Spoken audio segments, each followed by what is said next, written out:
What's going on YouTube? My name is Johnny Bannon here with another Etherchannel video. So let's click that link below. Let's go on Trevor Technologies Confluence page and let's get started.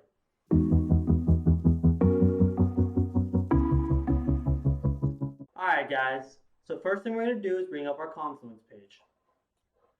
We're going to be following this how-to for Layer 3 Etherchannel. You can see it's under this Etherchannel series of how-tos that I've done. Remember, if I'm speaking a foreign language to you about all these different modes, come here. I have a nice PDF that I got from a PowerPoint when I used to teach CCNA. It'll tell you all about Etherchannel. So this time we're going to do Layer 3. So the past two how-tos over LACP and PAGP have been Layer 2, right? So we just make that Etherchannel, we bundle the members, and we say switch port mode trunk. So now we're going to do one between a router and a switch.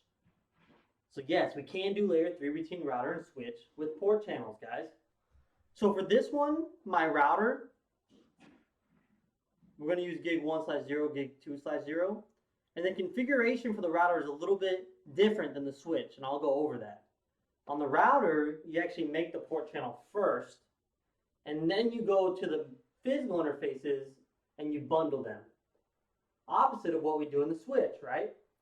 And then on this switch, what we're going to do is we're going to bundle those interfaces, and then we're going to put the port channel into switch port access VLAN 10.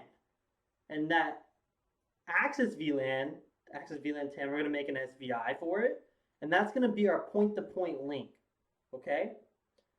So for instance, I could use ERGRP between these two. Let's say if this was my core switch, right? Port channel to, let's say, my WAN router over here. Then from this core switch down, I could have all my access VLANs, right? And that interface VLAN 10 SVI is my point-to-point connection right here. So it won't actually be a trunk, but we can configure routing between these two to actually get full Layer 3, okay?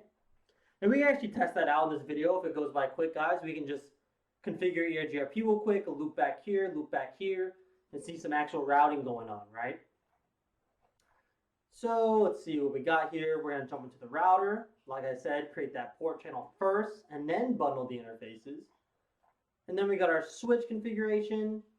So everything's the same. And then up here, we're actually doing an access VLAN. Then we're creating the SVI, shutting off the default SVI, and then we're saying IP routing on the switch. And then we do the same show commands. We'll do a ping. And maybe as a little bonus, we'll configure some ERGRP, right? Let's bring up GNS3. Got a blank lab here. We'll bring in our router. We'll bring in our viral switch. Name this switch 1. Let's cable these bad boys up. All right, guys.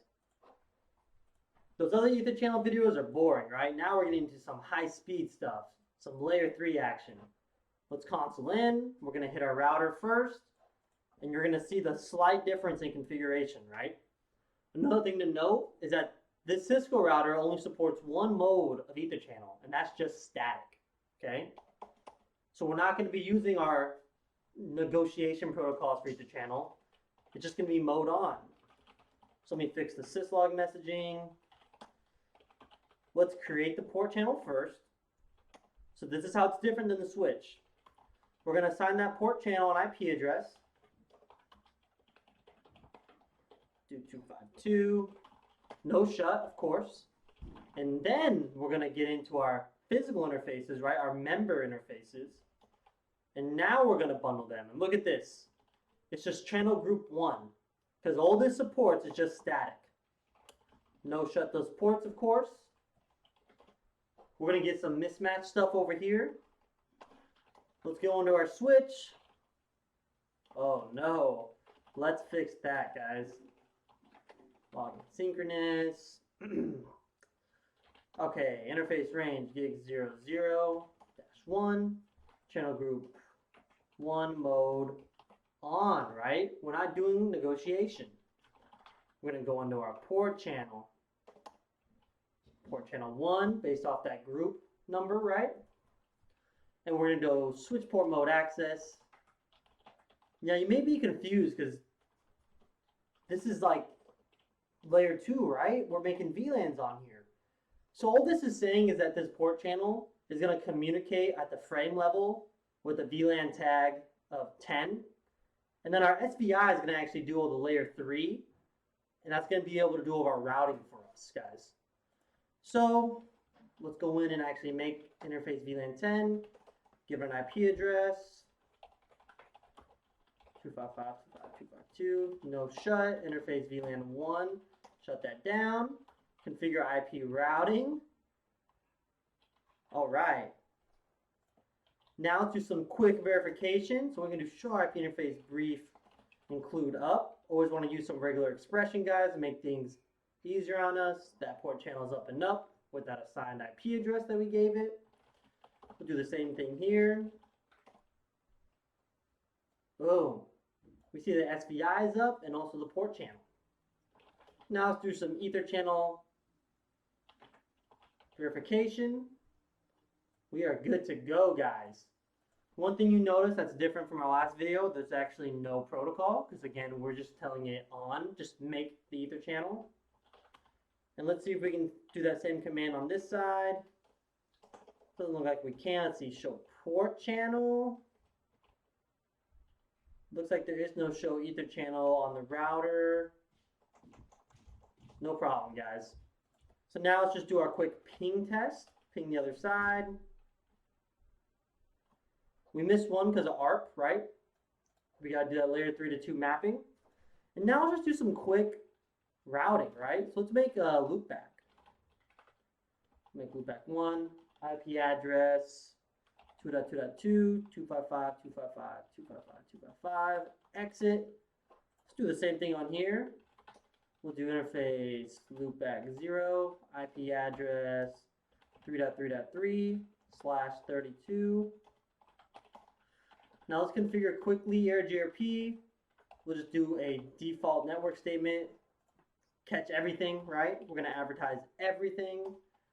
Same with autonomous system number. We're actually going to see some routing form between these two. All right.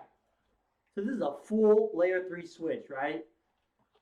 So we can actually do show IP route AirGRP, and boom, we can see that via VLAN 10, we're actually getting a route. So there's a layer 3 Ether channel in all of its glory. So again, if we go through what we did here, show run interface gig 00, we can see that when we configured the port channel, it put that same configuration down to its member interfaces, right? So all configuration goes on the port channel. Look at the router here, show run interface gig 1/0, one of our member interfaces. It says no IP address. It's a little bit different logic here, right? But if we look at the port channel, I don't even know if it'll let me do this. Yep. We have that IP address there, guys. So another quick video to show layer 3. We can also do switch to switch layer 3 Ether channels, guys. And then we can do our dynamic protocols like PADP and LACP. But I hope this video was informative. And from everyone here at Trumpet Technologies, I want to thank you for viewing. And remember to keep learning every single day. Thank you.